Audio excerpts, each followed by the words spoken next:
Pomba o segredo que os céus guardam, 15 verdades sobre orações que mudarão sua vida. Era uma tarde quente em Jerusalém quando um jovem discípulo, cansado de ver seus mestres repetirem as mesmas palavras nos templos, aproximou-se de Jesus em segredo. Mestre, por que nossas orações parecem não passar do teto? Por que falamos tanto e ouvimos tão pouco? A resposta não veio em forma de sermão, mas de um olhar profundo que parecia atravessar séculos. Jesus então sussurrou verdades que, se compreendidas, transformariam não apenas suas preces, mas sua própria alma. Essas verdades não estão escondidas, estão nas entrelinhas das Escrituras, nos silêncios dos profetas, nos gestos dos que oraram e viram o céu se abrir. Aqui estão elas, reveladas não como regras, mas como chaves para uma porta que muitos batem, mas poucos conseguem abrir. 1. Deus não precisa de suas palavras, ele quer seu coração partido.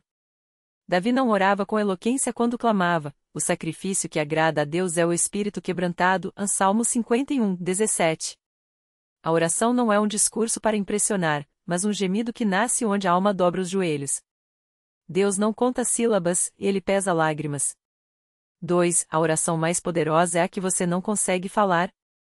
Romanos 8:26 revela que o Espírito intercede por nós com gemidos inexprimíveis. A dor tão profunda, a alegria tão intensa ou fome tão urgente que as palavras falham. Nessas horas, o silêncio grita mais alto que qualquer liturgia. 3. Jesus nunca ensinou a orar por coisas mas por pão diário. No Pai Nosso, não há pedidos por riquezas, fama ou segurança eterna.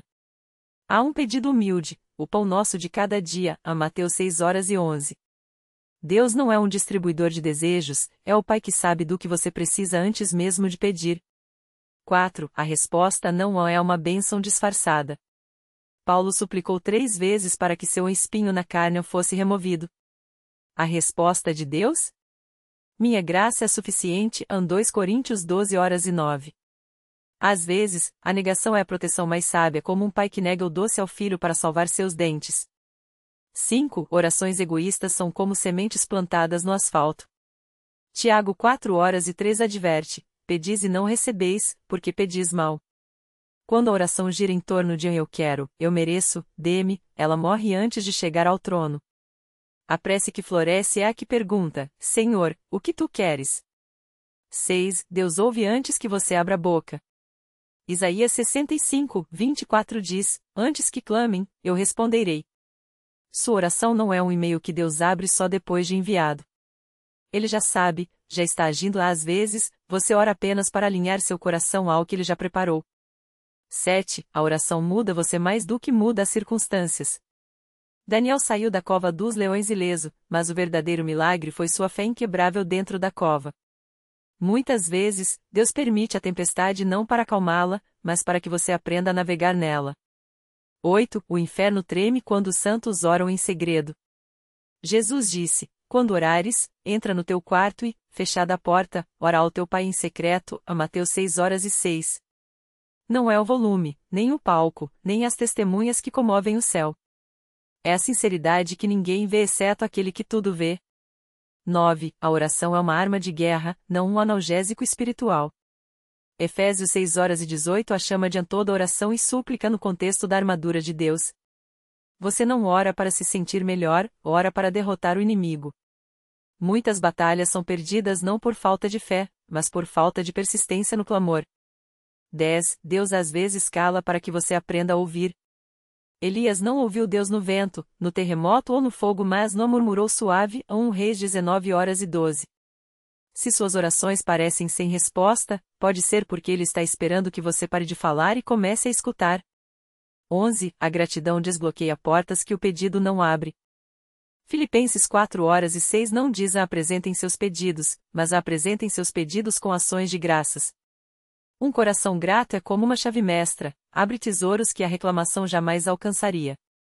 12. Orações apressadas são como sementes jogadas no vento. Jesus passava noites inteiras em oração, Lucas 6:12. Se suas preces são apenas um Deus abençoe entre uma reunião e outra, não espere colher milhares.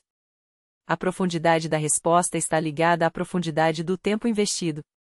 13. O céu se move quando 2 ou 3 concordam, mas não por magia, por unidade. Mateus 18h19 não é uma fórmula mágica. É sobre corações alinhados ao propósito de Deus, não apenas repetindo as mesmas palavras. Duas pessoas orando com propósitos egoístas não têm mais poder que uma só. 14. A oração que Deus mais responde é a que pede mais de Ele. Salomão poderia ter pedido riquezas, poder ou vida longa. Pediu sabedoria, 1 Reis 3h09, e recebeu tudo mais.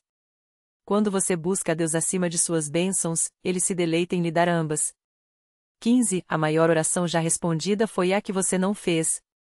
Romanos 5h08 diz: Deus prova o seu amor por nós em que Cristo morreu por nós, sendo nós ainda pecadores. Antes de você nascer, antes de saber que precisava, Deus já havia respondido seu maior clamor, a salvação. Toda oração que vier depois disso é apenas um eco dessa graça inicial. O jovem discípulo nunca esqueceu aquelas palavras. Anos depois, enquanto apedrejavam Estevão, ele viu aquele mesmo homem orar não por vingança, mas por perdão, Atos 7:60. Ali, entre as pedras e o sangue, entendeu a última verdade: a oração não é sobre mudar Deus, é sobre se render a Ele, até que suas palavras se tornem as de Ele, e sua vontade, um espelho da sua.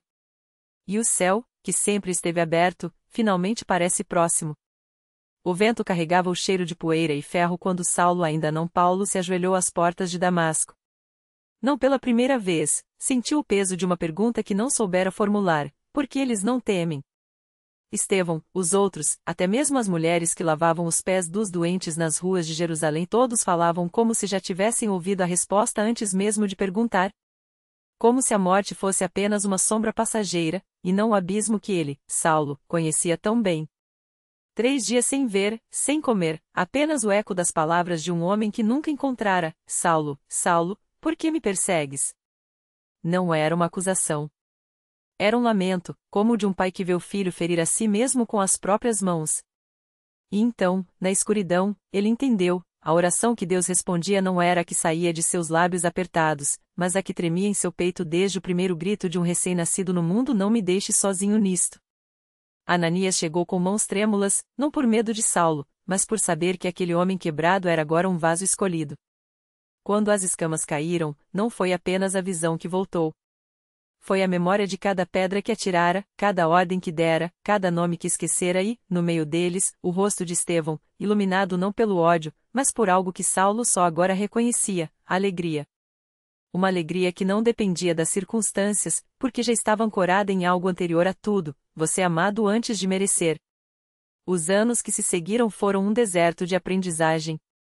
Paulo agora com esse nome que significava pequeno, como se Deus risse baixinho de sua antiga grandiosidade, descobriu que a oração não era um meio de dobrar a realidade, mas de se dobrar a ela.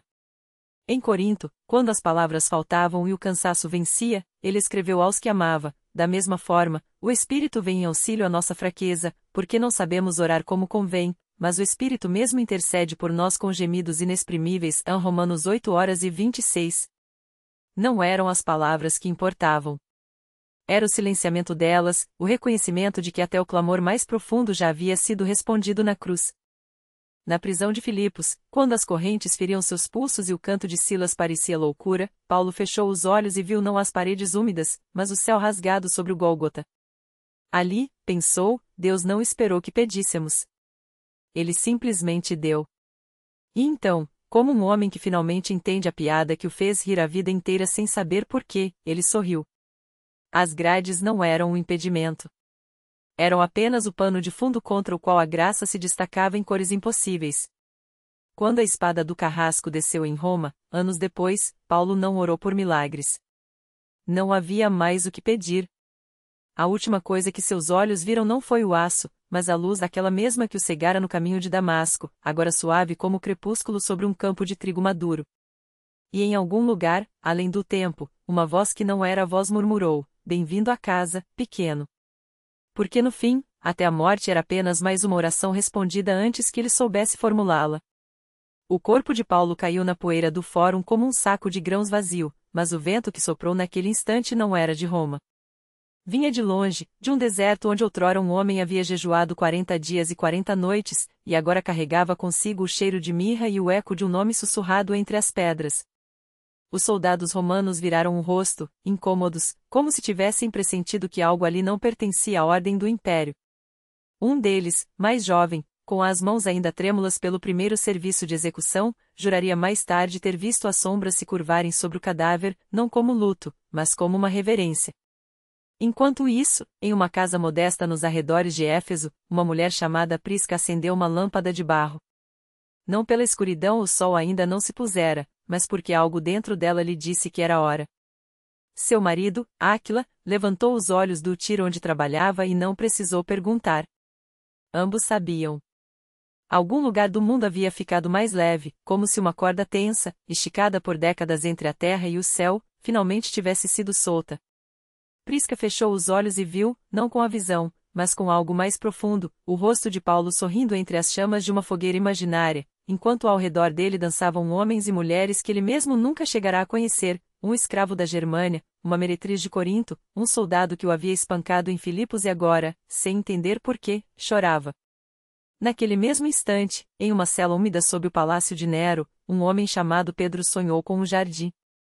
Não o de Getsêmani, onde uma vez havia negado, mas outro, cheio de árvores cujos frutos brilhavam como lâmpadas.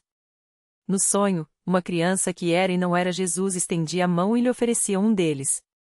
Come, dizia a criança, agora você já sabe que não precisa mais ter medo. Pedro acordou com o gosto de mel na boca e o som de passos se aproximando no corredor. Soube, sem sombra de dúvida, que sua própria espada o aguardava ao amanhecer. E, pela primeira vez em anos, não sentiu o peso da culpa, mas uma estranha, serena expectativa, como quem finalmente reconhece o caminho de volta para casa.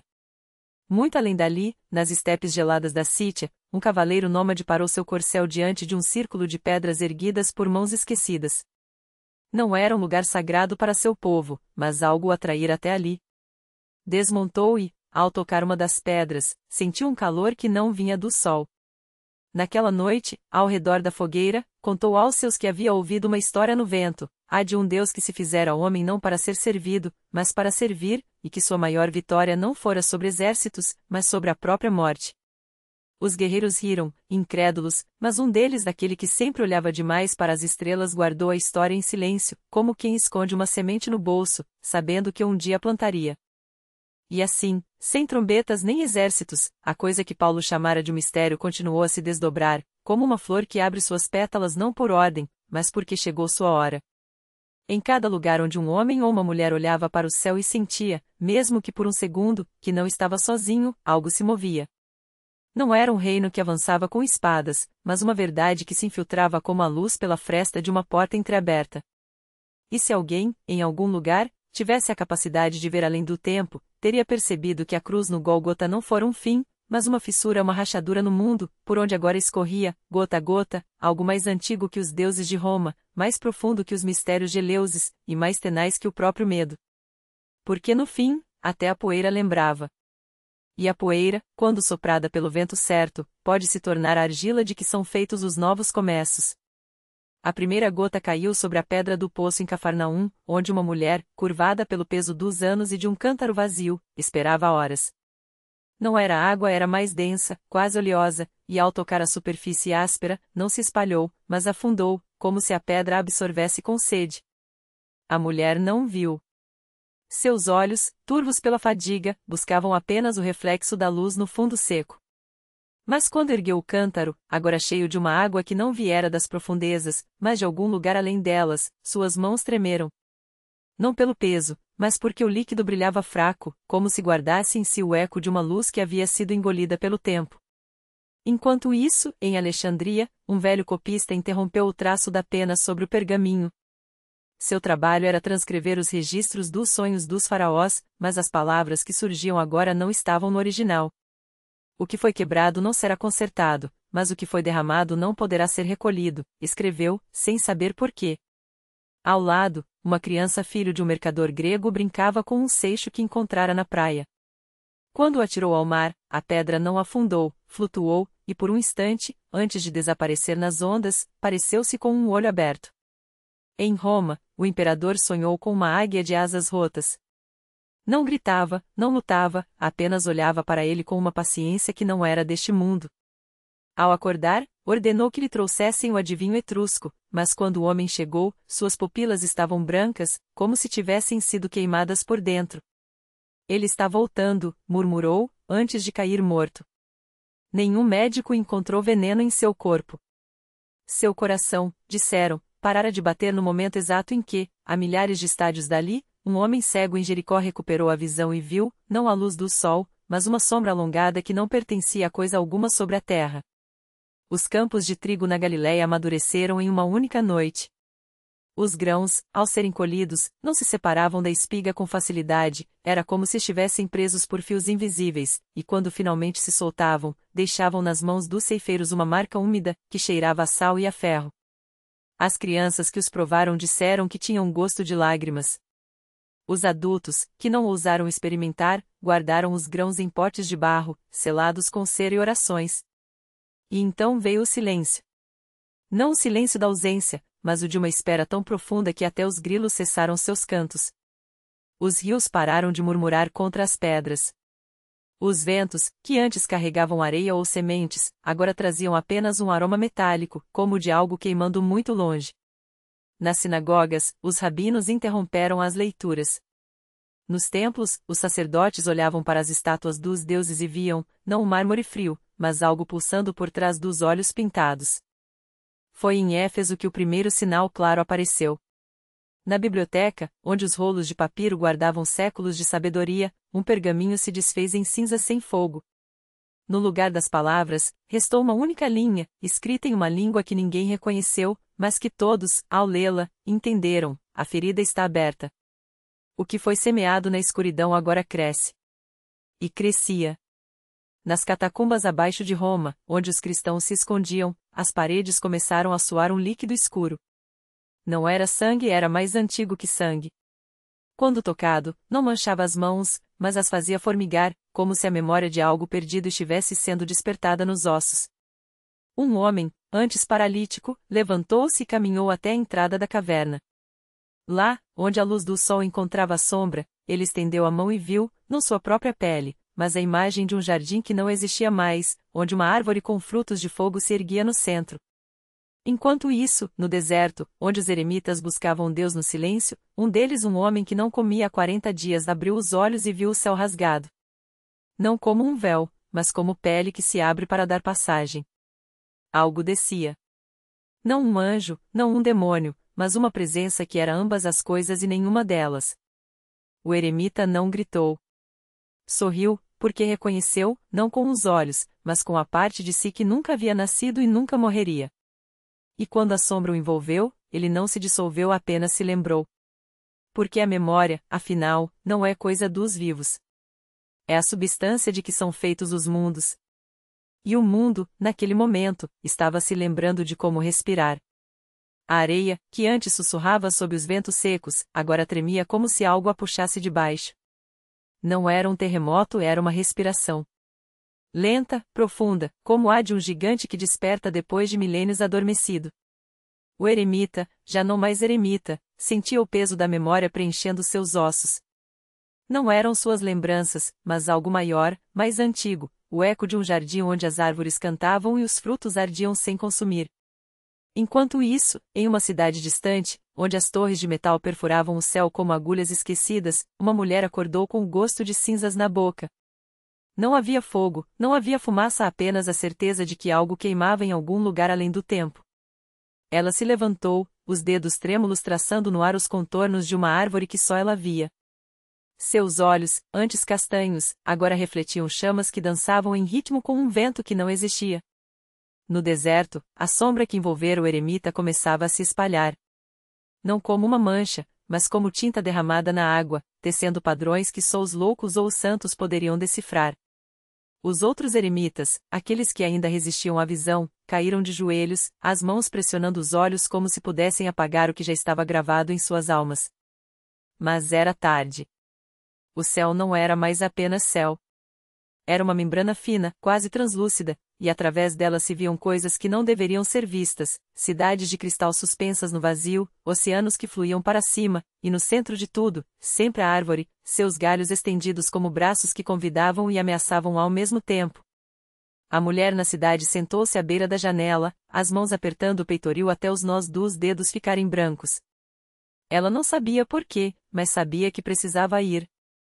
Não para o deserto, para mais além. Para o lugar onde a memória do mundo ainda pulsava, onde a árvore de fogo esperava. Não havia mapas para aquele caminho. Não havia estradas. Havia apenas o chamado, uma vibração sutil no osso atrás da orelha, no espaço entre um batimento cardíaco e outro. E então, como se o mundo inteiro tivesse contido a respiração, o vento mudou. Não soprou do leste ou do oeste, mas de dentro para fora, como se a terra mesma exalasse. As dunas do deserto se ergueram em espirais, formando colunas que se dissolviam no ar como fumaça. Os eremitas que ainda permaneciam de pé viram suas sombras se alongarem, não para trás, mas para frente, como se o futuro estivesse se projetando sobre eles. E no centro de tudo, onde o eremita que sorrira agora flutuava a alguns palmos do chão, uma fenda se abriu. Não era uma fenda na terra. Era uma fenda no próprio tecido do que era real. Dentro dela, não havia escuridão, havia luz, mas uma luz que doía nos olhos como saudade. E no coração dessa luz, a árvore. Seus frutos não queimavam. Eles lembravam. Cada um deles continha um mundo, uma vida, um nome esquecido. E quando o primeiro fruto caiu, não foi no deserto que aterrissou, mas na palma da mulher na cidade, que o segurou sem entender, mas sem soltar. Ela levou o fruto aos lábios. Não por fome, não por curiosidade, porque algo nela sabia que aquele era o único caminho de volta. E quando seus dentes afundaram na polpa flamejante, o mundo inteiro estremeceu, não de dor, mas de reconhecimento. Porque a memória, afinal, não é coisa dos vivos. É a substância de que são feitos os mundos. E o mundo, naquele momento, estava se lembrando de como ser.